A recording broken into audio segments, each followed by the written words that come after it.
നമസ്കാരം, ഞാൻ നിങ്ങളുടെ സ്വന്തം VS മുരാരി. ഒരുപാട് പേര് ഈ കലിയുഗം എന്താണെന്നും കലിയുടെ തുടക്കം എങ്ങനെയാണെന്നും കലി ആരാണെന്നും കലി ജനിച്ചത് എങ്ങനെയാണെന്നും ഒക്കെ ചോദിക്കാറുണ്ട്. ജ്യോതിഷത്തിൽ നമ്മൾ ഒരു ദിവസം കുറിക്കുമ്പോൾ തന്നെ അതിനകത്ത് ഉത്തരായണകാലം, ഗ്രീഷ്മകർത്തു, ഇന്ന മാസം, ഇന്ന മാണ്ട്, ഇന്ന തീയതി, ശുദ്ധകലിദിനം ഒക്കെ പറയാറുണ്ട്. അപ്പോൾ ശുദ്ധകലിദിനം തുടങ്ങി 18,72,387 ദിവസമാണ് ഇന്ന്. ശരിക്കും കലി ബ്രഹ്മപുത്രനായ കശ്യപൻ്റെയും പത്നിയായ മുനിയുടെയും പുത്രനാണ്. അവരുടെ മക്കളിൽ 15ാമത്തെ പുത്രനായിട്ടാണ് കലി ജനിക്കുന്നത്. ശരിക്കും ഭഗവാൻ ശ്രീകൃഷ്ണൻ്റെ സ്വർഗാരോഹണത്തിന് ശേഷമാണ് കലി സ്വാർത്ഥനാവുന്നതും സകലരെയും ആക്രമിക്കുകയും ദുഷ്ടുകൾ വളർത്തുകയും ചെയ്തത്. അങ്ങനെ സങ്കടം സഹിക്കവയ്യാതെ ദേവന്മാരും മുനിമാരും മറ്റുള്ളവരെല്ലാം ചേർന്ന് പരീക്ഷിത്ത് മഹാരാജാവിനെ കാര്യം ധരിപ്പിക്കുകയും അപ്രകാരം പരീക്ഷിത്ത് മഹാരാജാവ് കലിയോട് യുദ്ധം ചെയ്യുകയും യുദ്ധത്തിൽ കശ്യപപുത്രനായ കലി തോൽക്കുകയും രാജ്യം വിടാൻ പരീക്ഷത്ത് മഹാരാജാവ് പറയുകയും ചെയ്തു. അന്ന് ആജ്ഞാപിക്കുകയും ചെയ്തു. അപ്രകാരം രാജ്യം വിട്ട് ദേശങ്ങൾ താണ്ടി അലഞ്ഞ് കുഴഞ്ഞ കലി വീണ്ടും പരീക്ഷത്തിൻ്റെ അടുത്ത് അഭയം പ്രാപിച്ചു.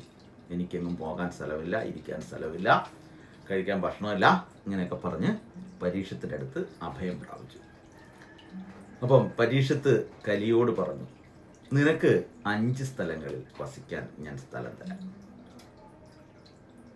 അവിടെ മാത്രമേ നീ വസിക്കാവൂ. അങ്ങനെ 5 സ്ഥലങ്ങൾ. ഒന്നാമത്തേത് ഹിംസ, രണ്ടാമത്തേത് സ്വർണം, മൂന്നാമത്തേത് വേശ്യാവൃത്തി നടക്കുന്ന സ്ഥലം, നാലാമത്തേത് ചൂതുകളിയുള്ള സ്ഥലം, അഞ്ചാമത്തേത് ലഹരി പദാർത്ഥങ്ങൾ ഉപയോഗിക്കുന്ന സ്ഥലം. ഇങ്ങനെ 5 സ്ഥലങ്ങൾ കലിക്ക് നൽകുകയും അപ്രകാരം കലി ഇവിടെ വസിക്കുകയും ചെയ്തു തുടങ്ങി.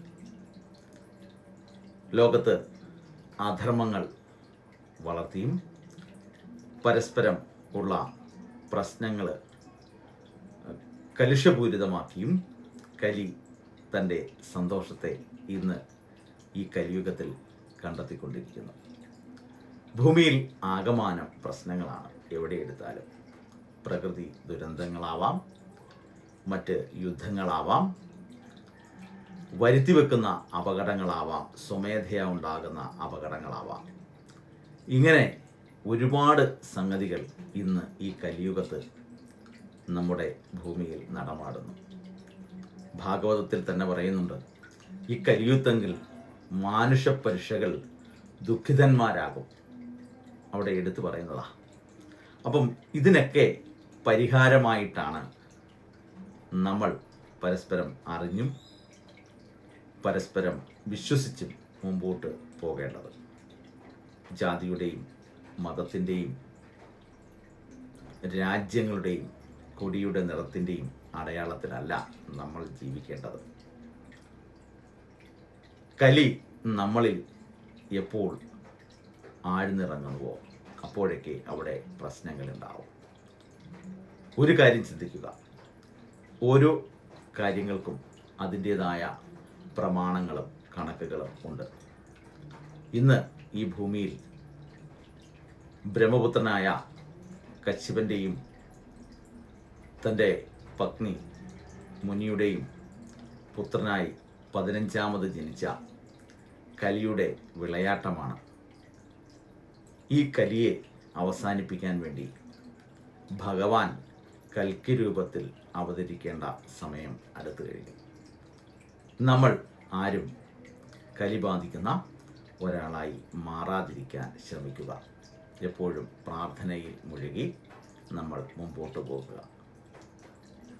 അപ്പം കലിയെ പറ്റിയുള്ള സംശയം മാറിക്കാണും എന്നുള്ള വിശ്വാസത്തിൽ നല്ല ഒരു ശുഭദിനം നേർന്നുകൊണ്ട് നിർത്തുന്നു. നന്ദി, നമസ്കാരം.